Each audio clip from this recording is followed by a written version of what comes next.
Welcome to 7 news Telugu. నేను సుధా. బులెటిన్ల ముందుగా headlines.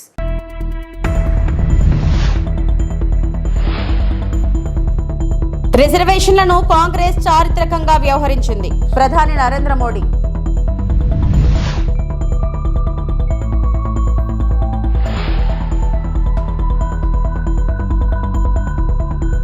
YCP హయాంలో IIIT విద్యార్థులకు నాసిరకం ల్యాప్టాప్ల పంపిణీ.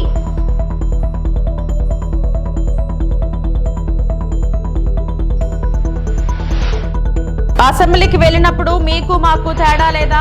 జగన్ వ్యాఖ్యలపై షర్మిలా ఫైర్.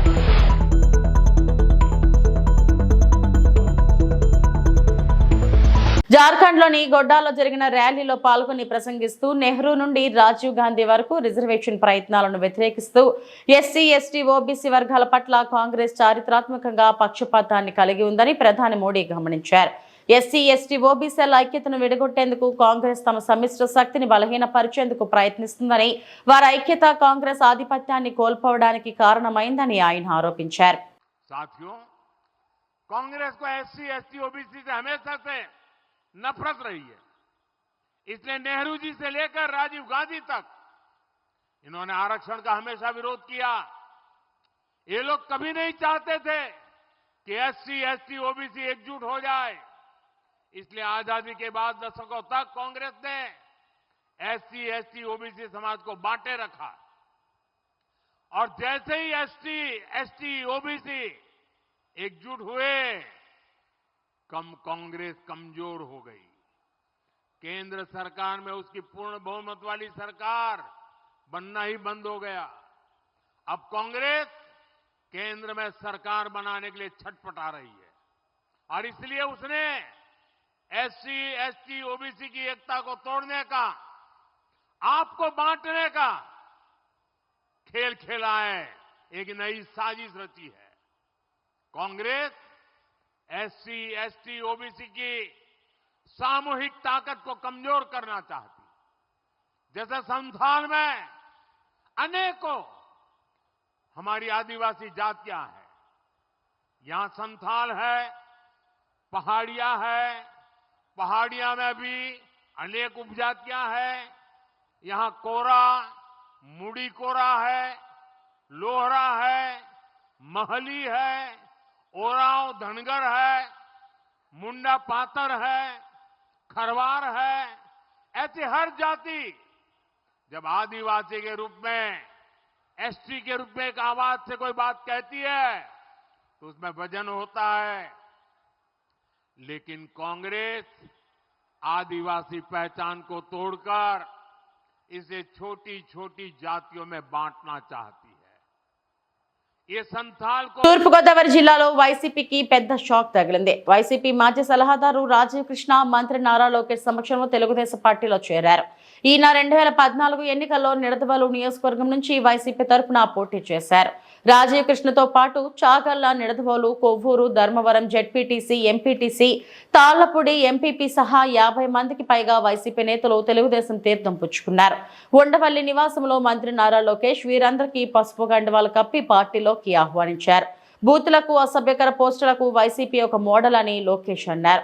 ప్రజా వ్యతిరేక విధానాలతో ఆ పార్టీ 11 స్థానాలకు పడిపోయిందన్నారు. అసెంబ్లీలో ప్రతిపక్ష ఎమ్మెల్యేలు లేకపోయినా ప్రజా సమస్యల పరిష్కారమే ఏకైక అజెండాగా పనిచేస్తున్నామని చెప్పారు.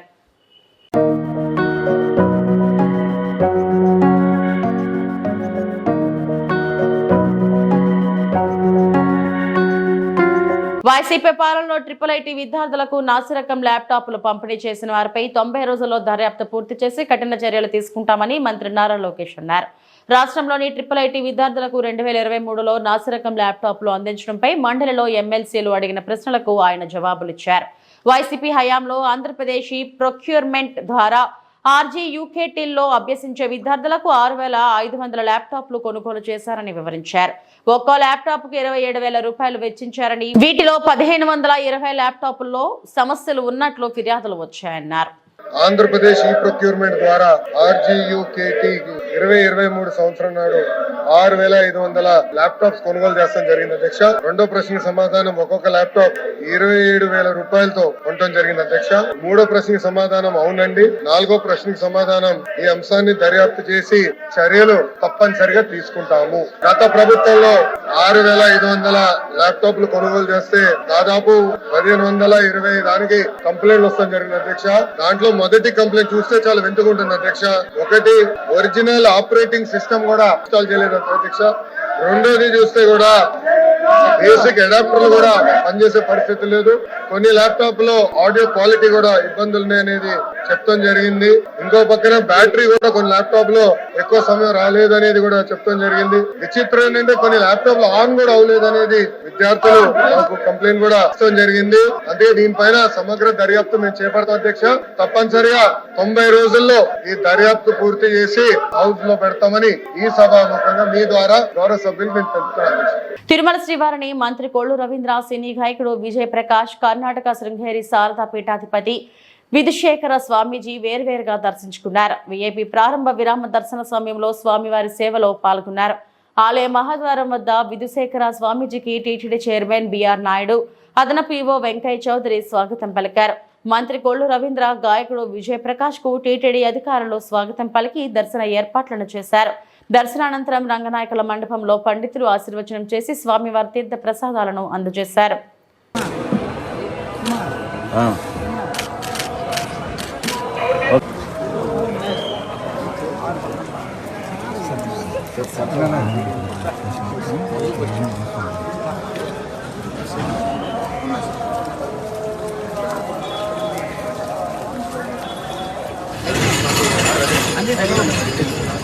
ఎయిర్పోర్ట్కి వెళ్ళిపోండి సార్. ఎయిర్పోర్ట్కి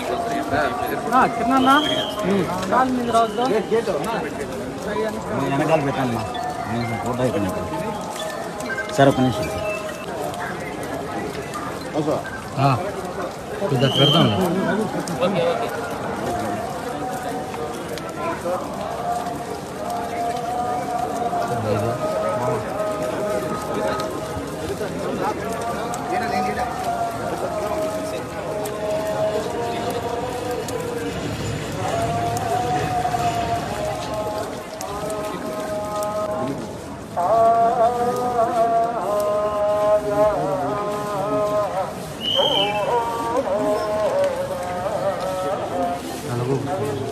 నేనే తీస్తాను.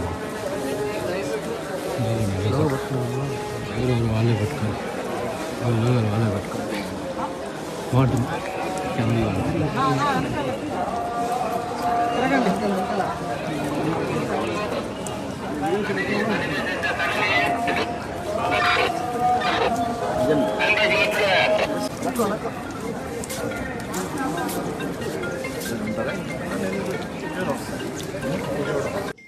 ఈరోజు కలియుగ దైవం శ్రీ వెంకటేశ్వర స్వామి వారి దర్శనం చేసుకోవడం చాలా ఆనందంగా ఉంది. మరి ఈరోజు తిరుపావడ దర్శనంలో స్వామివారు మరి అత్యంత శక్తివంతంగా మరి రాష్ట్రానికి, దేశానికి కూడా ఒక మంచి ఆశీర్వాదాలు ఇవ్వాలని చెప్పి ఆ స్వామివారిని కోరుకోవడం జరిగింది. తిరుమల తిరుపతి దేవస్థానం పవిత్రతని మరి గతంలో ఏం జరిగిందో చూసాం.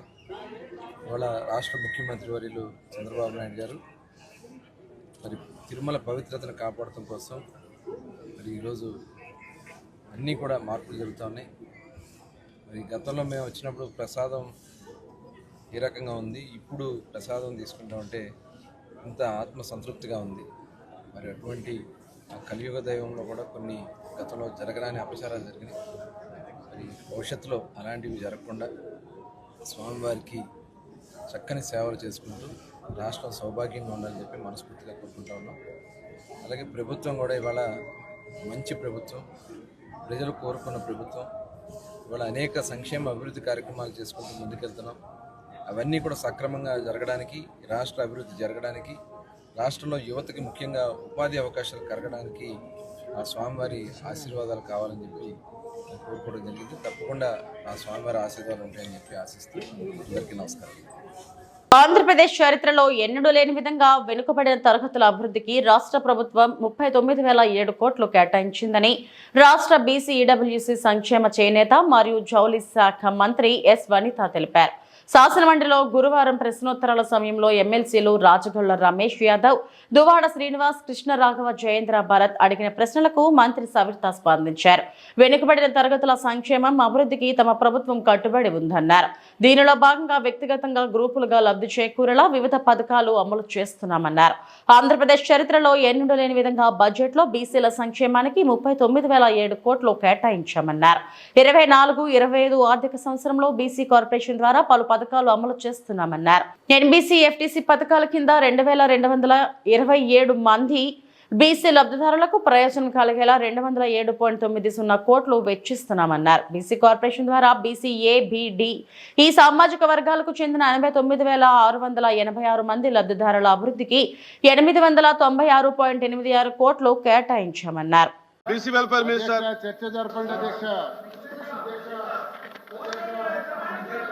నమస్తే అధ్యక్ష. అవునండి, కాపు సామాజిక వర్గానికి చెందిన మహిళా సంక్షేమం మరియు అభివృద్ధి కోసం ప్రభుత్వం అత్యధిక ప్రాముఖ్యత ఇస్తున్నది. వాస్తవానికి 2015లోనే కాపు కార్పొరేషన్ ఏర్పాటు చేయబడినది. 24-25 ప్రస్తుత ఆర్థిక సంవత్సరం కాలానికి 4,652.49 కోట్లు భారీ బడ్జెట్ ప్రభుత్వం కేటాయించింది. దీని నుండి కాపు మహిళల అభివృద్ధి మరియు సంక్షేమం కోసం దాదాపు 3,000 కోట్లు కేటాయించడానికి కూడా అమలు పరుస్తున్నాం. మూడో క్వశ్చన్, అవునండి, కాపు మహిళల సహాయం అందించడానికి 19-24 కాలంలో కాపు నేస్తం అనే పేరు మీద పథకాన్ని అమలు చేయడం జరిగింది. కానీ వాళ్ళు ఎన్నికల ప్రచార సమయంలో సంవత్సరానికి 2,000 కోట్లు అంటే 5 సంవత్సరాలకి 10,000 కోట్లు నిధులిస్తామని చెప్పి ప్రజలను మోసం చేసి కాపులను మోసం చేసిన ప్రభుత్వం గత ప్రభుత్వం మనం తెలియజేస్తూ మరి 2,044 కోట్లు మాత్రమే కాపు కార్పొరేషన్ కాపు నేస్తం అనే విషయాన్ని కూడా మీకు తెలియజేస్తున్నాను. వైకాపా అధ్యక్షుడు జగన్ ను ఉద్దేశించి ఏపీ కాంగ్రెస్ అధ్యక్షురాలు షర్మిలా మరోసారి ఆగ్రహం వ్యక్తం చేశారు. బుధవారం నిర్వహించిన మీడియా సమావేశంలో కాంగ్రెస్ పై జగన్ చేసిన వ్యాఖ్యలపై మండిపడ్డారు. ఓట్ షేర్ తక్కువని, కాంగ్రెస్ కు అస్తిత్వమే లేదన్నారని, 38% ఓట్ షేర్ వచ్చిన వైకాపా సభ్యులు అసెంబ్లీకి ఎందుకు వెళ్లడం లేదని షర్మిలా నిలదీశారు. అసెంబ్లీకి వెళ్ళినప్పుడు మీకు మాకు తేడా లేదు. ఇప్పుడు ఎన్నికలకు వెళ్ళండి, ఎవరు ఇన్సిగ్నిఫికెంట్ ఏంటో తెలుస్తుంది. ప్రజలు మీకు ఓట్లేసింది ఇంట్లో కూర్చోవడానికి కాదు. ప్రతిపక్షం కాకపోయినా 11 మంది ప్రజాపక్షం అనిపించుకోండి. ఇప్పటికీ అసెంబ్లీకి వెళ్లే ధైర్యం లేకుంటే రాజీనామాలు చేయండి అని షర్మిలా డిమాండ్ చేశారు. జగన్మోహన్ రెడ్డి గారికి అయితే 38% ఓట్లు వచ్చాయి కదా. జగన్మోహన్ రెడ్డి గారి పార్టీకి 11 సీట్లు అయితే వచ్చాయి కదా. మరి ఎందుకు అసెంబ్లీకి వెళ్ళటం లేదు? మీరు ఎమ్మెల్యేలుగా ఉంటే మెంబర్ ఆఫ్ లెజిస్లేటివ్ అసెంబ్లీ మెంబర్స్గా ఉండి మీరు ఎందుకు వెళ్ళటం లేదు కాబట్టి రాజీనామా చేయండి అని మేము డిమాండ్ చేస్తే ఆ ప్రశ్నకు సమాధానం ఇవ్వకుండా మేము ఇన్సిగ్నిఫికెంట్గా అన్నట్టు మాట్లాడారు జగన్మోహన్ రెడ్డి గారు.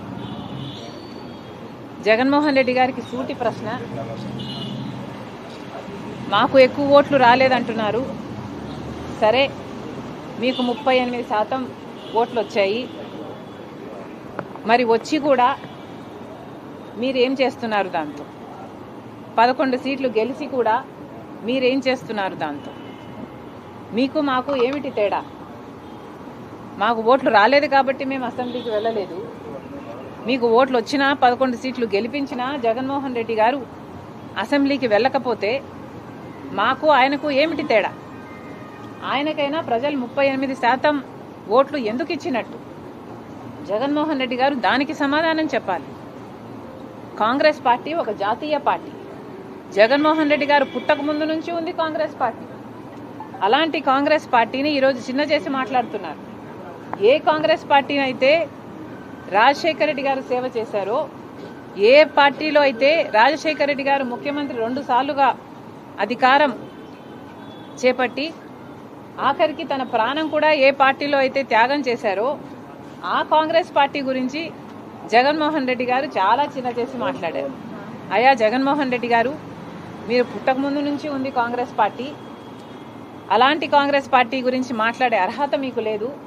మీరు మాట్లాడదలుచుకుంటే మీ పార్టీ గురించి మాట్లాడండి, వైసీపీ గురించి మాట్లాడండి.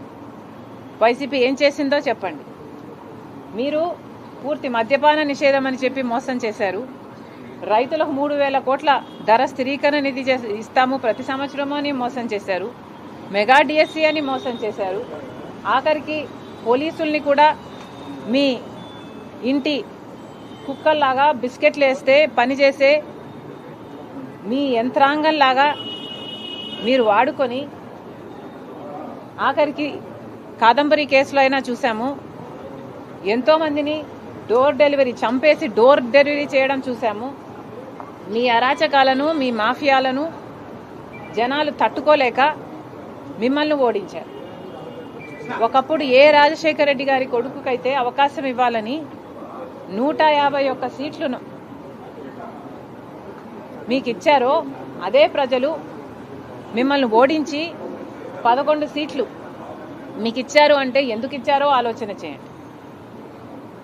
ఆ 11 సీట్లు కూడా మీరు గెలిచిన ఎమ్మెల్యేలుగా ఉండి మీరు ఎమ్మెల్యేలుగా అసెంబ్లీకి వెళ్ళకపోతే మీరు ఎందుకు గెలిచారో ఆలోచన చేయండి. మేమేమీ గెలవలేదు, సరే ఎందుకు గెలవలేదు? ఎందుకంటే ఈసారి ప్రజలు చాలా డిసిసివ్గా ప్రభుత్వాన్ని మార్చాలి అన్న ఉద్దేశంతో ఓట్లేశారు కాబట్టి మాకు ఓట్లు పడలేదు. ప్రజలలో కాంగ్రెస్ పార్టీ పట్ల ఆదరణ లేదు అనడానికి వీల్లేదు. ఎందుకంటే దేశంలోనే చూస్తున్నాం కాంగ్రెస్ పార్టీ ఎదుగుతుంది. కాంగ్రెస్ పార్టీ ఓడిపోకుండా కంటిన్యూస్గా అధికారంలోకి వచ్చునుంటే మన రాష్ట్రానికి 10 సంవత్సరాల కిందే ప్రత్యేక హోదా వచ్చేది. దాదాపు 1,50,000 కోట్లు విలువ చేసే విభజన హామీలు అన్నీ కాంగ్రెస్ పార్టీ నెరవేర్చుండే. దురదృష్టం కాంగ్రెస్ పార్టీ రాలేదు. ఈసారి కూడా కాంగ్రెస్ పార్టీకి ఓట్లు ఎందుకు పడలేదు అంటే మీ పుణ్యమే. కాంగ్రెస్ పార్టీ కేవలం ఇంత డెసిసివ్గా ఓట్లు ఎలక్షన్లు జరిగాయి కాబట్టే మిమ్మల్ని అధికారంలోంచి దించడానికి ప్రజలు నిర్ణయించుకున్నారు కాబట్టే ఈసారి చంద్రబాబు గారికి ఓట్లేసి గెలిపించారు. కాంగ్రెస్ పార్టీకి అభిమానులు లేక కాదు. మళ్ళీ చెప్తున్నాం, జగన్మోహన్ రెడ్డి గారు నిన్న ఏదైతే బడ్జెట్ మీద ప్రెస్ మీట్ పెట్టి చెప్పారో వాస్తవానికి అది అసెంబ్లీలో ఫ్లోర్ ఆఫ్ ద హౌస్ మీద జగన్మోహన్ రెడ్డి గారు మాట్లాడాల్సిన విషయాలు. మరి జగన్మోహన్ రెడ్డి గారు అసెంబ్లీలో మాట్లాడకుండా ప్రెస్ మీట్లో చెప్తే మేము అంతకంటే ముందు అంతకంటే బాగా ప్రెస్ మీట్ పెట్టి చెప్పాం బడ్జెట్ గురించి. మరి మాకు జగన్మోహన్ రెడ్డి గారికి ఏమిటి తేడా? ఓట్లేసి గెలిపించారు, మీకు 38% ఉంది అని గొప్పలు చెప్పుకుంటున్నారే, అది కూడా ఉండేటట్టు మిగిల్చుకునేటట్టు మీరు వ్యవహరించటం లేదు, ప్రవర్తించటం లేదు. మళ్ళీ జగన్మోహన్ రెడ్డి గారికి చెప్తున్నారు. అనకాపల్లి జిల్లా Narsipatnam TTD chairman, TV five channel chairman BR నాయుడుపై పోసాని కృష్ణమురళి చేసిన అనుచిత వ్యాఖ్యలకు సంబంధించి TDP Anakapalli parliamentary secretary Narsipatnam పట్టణ పోలీస్ స్టేషన్లో గురువారం ఫిర్యాదు చేశారు. ఈ సందర్భంగా మరడయ్య మాట్లాడుతూ టీటీడీ చైర్మన్ మరియు టీవీ5 ఛానల్ అధినేత బిఆర్ నాయుడుపై పోసాని కృష్ణమురళి చేసిన అనుచిత వ్యాఖ్యలు పూర్తిగా కుట్రపూరితమైనవని అన్నారు. ప్రముఖ టీవీ ఛానల్ వ్యవస్థాపక చైర్మన్ పై ఇలాంటి వ్యాఖ్యలు చేయడం నిష్పక్షపాత పత్రికా స్వేచ్ఛకు భంగం కలిగించే కుట్రలో భాగమని అన్నారు. తిరుమల తిరుపతి దేవస్థానం బోర్డు చైర్మన్ పై చేసిన వ్యాఖ్యలు హిందువుల మనోభావాలను దెబ్బతీసే విధంగా ఉన్నాయని, ఇలాంటి వారిపై కఠిన చర్యలు తీసుకోవాలని కోరారు. రాష్ట్ర వ్యాప్తంగా సంచలనం సృష్టిస్తున్నటువంటి పోసాని కృష్ణమురళి గారు చేసినటువంటి అనుచిత వ్యాఖ్యలు ఎవరిపైనంటే మన టీటీడీ దేవస్థానం, తిరుమల తిరుపతి దేవస్థానం చైర్మన్ అయినటువంటి బిఆర్ నాయుడు గారు చాలా జెంటిల్మెన్. అలాంటి వ్యక్తి పైన పోసాని కృష్ణమురళి వారవలేక ఒక రాజకీయ కుట్రపూర్వకంగా ఆయన అనుచిత వ్యాఖ్యలు చేశారండి. పోసాని కృష్ణమురళి గారు చాలా చీపెస్ట్ అని, ఆయన ఎవరిదో బూటులు నాగుతున్నారని ఈయన అనుచిత వ్యాఖ్యలు చేస్తున్నారు. కారణం ఏంటి అంటే ఇదంతా రాజకీయ కుట్ర. ఆయన చేసినటువంటి రాజకీయ కుట్రలో ఈయన మాట్లాడినటువంటి అన్పార్లమెంటరీ లాంగ్వేజ్ని దృష్టిలో పెట్టుకొని, ఇది నాట్ ఓన్లీ బిఆర్ నాయుడు గారు ఉన్నటువంటి స్థానం టీటీడీ దేవస్థానం చైర్మన్ని ఈయన అవమానించారు అని అంటే అక్కడ ఉన్నటువంటి హిందువుల మనోభావాలన్నీ దెబ్బతీసినట్టే, హిందువులందరినీ కూడా అవమానించినట్టే.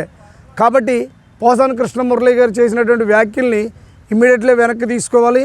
వెనక్కి తీసుకోలేని పక్షంలో ఇప్పుడు రాష్ట్రంలో ఉన్నటువంటి తెలుగుదేశం పార్టీలో ఉన్నటువంటి దళిత వింగులు అందరూ కూడా ప్రతి పోలీస్ స్టేషన్లోనూ కూడా అతని మీద కేసు పెట్టడం జరుగుతుంది. మరి పోలీసు వారు కూడా దీన్ని చూసి చూడనట్టుగా ఊరుకోకూడదు. ఎమ్మిగ్నూరులో మళ్లీ చెలరేగిన దొంగలు. లక్ష్మణ్ టాకీస్ ప్రాంతంలోని వైన్ షాప్, ఎద్దుల మార్కెట్ దగ్గర వైన్ షాపుల్లో చోరీ. 48, 46 నెంబర్ గల మద్యం షాపుల్లో దొంగతనం జరగడంతో ప్రజలు ఆందోళనకు గురవుతున్న వైనం. అసాంఘిక శక్తులపై పట్టణ పోలీసులు ఉక్కుపాదం మోపాలని ప్రజల మోర.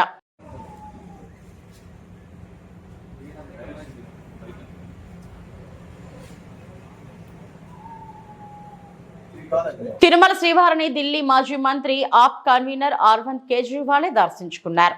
బుధవారం రాత్రి తిరుమలకు చేరుకున్న ఆయన గురువారం ఉదయం వీఐపీ ప్రారంభ విరామ దర్శన సమయంలో కుటుంబ సభ్యులతో కలిసి స్వామివారి సేవలో పాల్గొన్నారు. టీటీడీ ఆలయ అధికారులు ఆయనకు స్వాగతం పలికి దర్శన ఏర్పాట్లు చేశారు. దర్శనం అనంతరం కేజ్రీవాల్ కు రంగనాయకుల మండపంలో పండితులు ఆశీర్వచనం చేసి స్వామివారి తీర్థ ప్రసాదాలను అందజేశారు.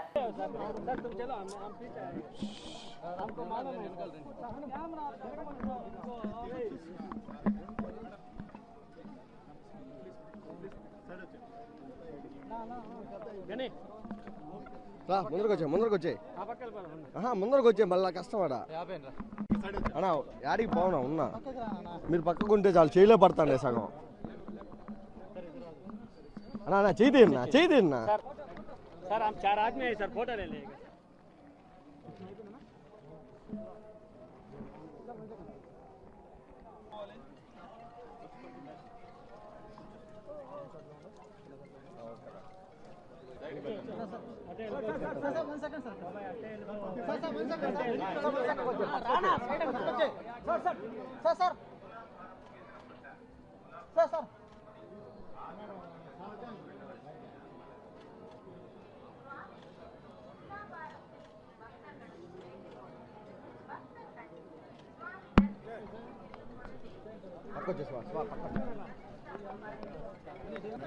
आज मैं अपनी पत्नी के साथ तिरुपति बालाजी में भगवान के दर्शन करने के लिए आया हूँ। अभी हमने दर्शन किए बहुत अच्छे से और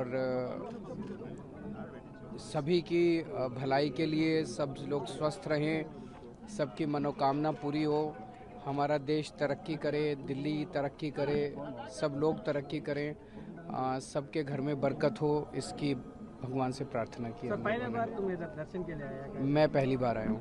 ऐसा बहुत अच्छा लगा, अंदर बहुत अच्छा लगा दर्शन करके। किरणा अरे పెడదాం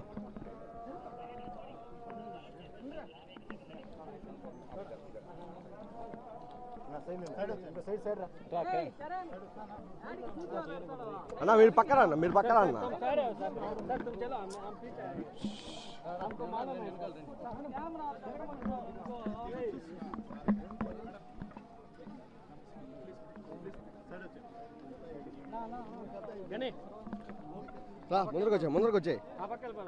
ముందరకు వచ్చే మళ్ళీ కష్టపడా అన్నా యాడికి పోనా ఉన్నా మీరు పక్కకుంటే చాలు చేయలే పడతాండే సగం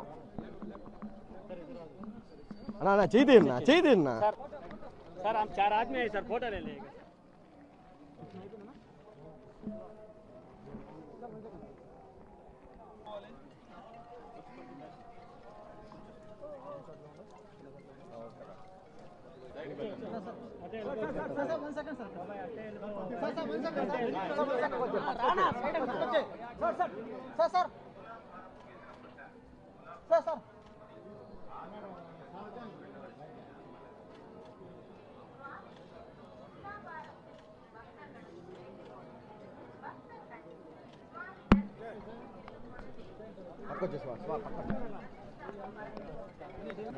आज मैं अपनी पत्नी के साथ तिरुपति बालाजी में भगवान के दर्शन करने के लिए आया हूँ। अभी हमने दर्शन किए बहुत अच्छे से और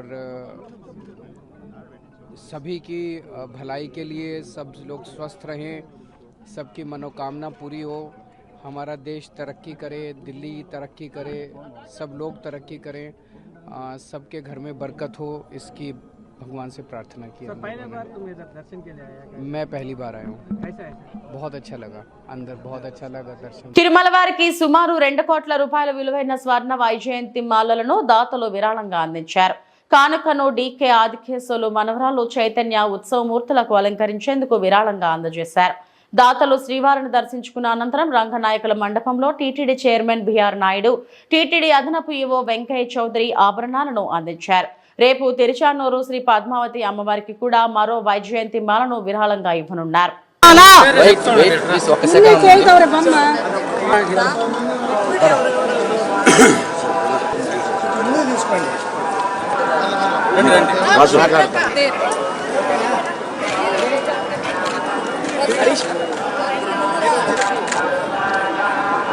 సో ఈరోజు శివుణ్ణి వెంకటరమణ స్వామికి ఏకైక రోజు, సంవత్సరానికి ఒకే రోజు చాలా శ్రేష్టంగా పూజ చేయడం అనేది జరుగుతుంది ఇద్దరికి.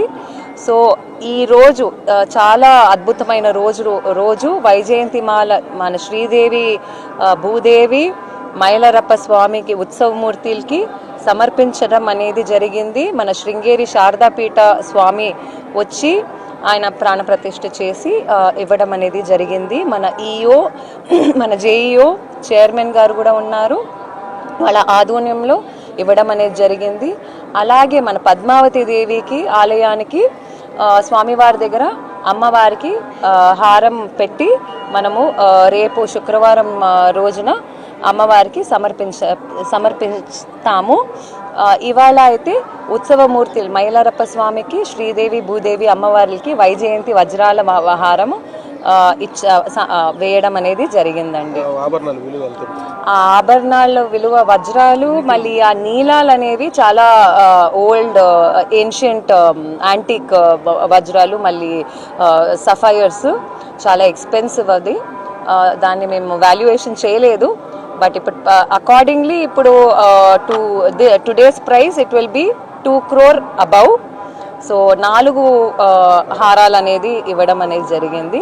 అందులో blue sapphires, diamonds, rubies, emeralds, corals and బంగారుతో ప్యూర్ 24 క్యారెట్ గోల్డ్తో చేయడం అనేది జరిగింది. సో ఈరోజు స్వామివారికి ఇన్ని సంవత్సరాల్లో వైజయంతి మాల అనేదే లేదు. సో ఈరోజు ఇవ్వడం ఎంతో మనము అదృష్టంగా భావించి మా జన సైనికులు, మా టీడీపీ వాళ్ళు, మన ఎన్డీఏ అలయన్స్ కంప్లీట్ ఫ్యామిలీ మెంబర్స్తో వచ్చి సమర్పించాము. ఈ అక్రమ ఇసుక రవాణాకు అడ్డుకట్ట వేసే అధికారులే లేరా? జగ్గేపేట పట్టణంలోని పద్మావతి నగర్ అవతల ఒడ్డులో నుండి మునేరు రైల్వే బ్రిడ్జ్ కింద నుంచి సమయపాలన లేకుండా ట్రాక్టర్లతో ఇసుక తరలిస్తున్నారు. ఈ అక్రమార్కులకు అడ్డుకట్ట వేసేది ఎవరు? రెవెన్యూ, పోలీస్, మైనింగ్ ఆఫీసర్స్ కానీ, సిబ్బంది కానీ అటువైపు చూసిన పాపాన పోలేదని అక్కడ స్థానికులు అంటున్నారు. పగలు ఎక్కడో అక్కడ స్థానికంగా డబ్బు చేయడం, రాత్రి వేళల్లో లారీలు తరలించడం ఇదే అదురుగా అయిపోయింది.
ఇవి ఇప్పటివరకు నా బులెటిన్ అప్డేట్స్. నమస్తే.